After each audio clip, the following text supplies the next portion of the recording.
And you made one of two choices. They'll never hurt me like this again. I'll never let them see that I'm vulnerable. Two choices that we make. Those are the two choices that we make. I won't be vulnerable and they'll never hurt me again. We've asked them a couple times and they don't want a leadership responsibility. So rather than you saying, I'm still bruised and hurt from the last time you disappointed me, and I've decided that my wall is up and you'll never disappoint me again, we then say, I don't really want that promotion. But the big question is, what are you sitting on when you sit in that place? Let me say that again. What are you sitting on? You're sitting on the hatred, the resentment, the unhappiness. You don't want to be vulnerable to these human beings again because they've hurt you and they failed you the first time. And you don't want to show that vulnerability to them ever again. You don't want to give them the power to hurt you. But in essence, what you've done is put an absolute ceiling on your career. You basically crawled into a can and they've put a lid on top of it based on the past experience that you've had with the organization.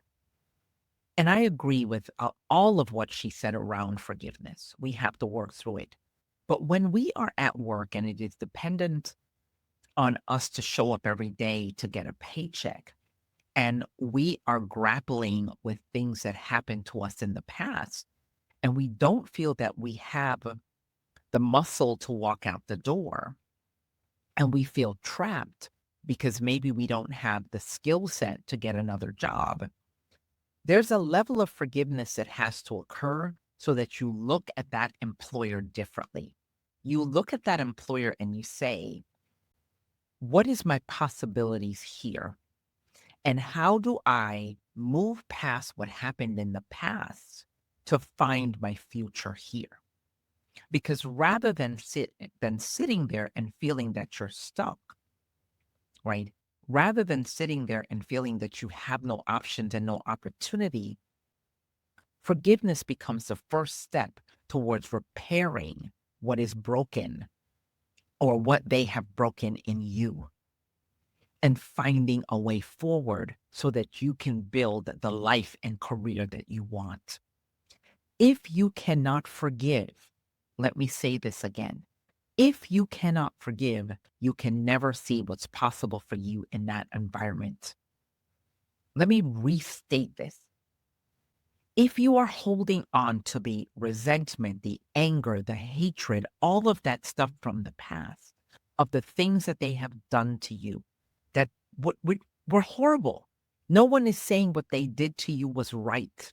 I want you to hear me.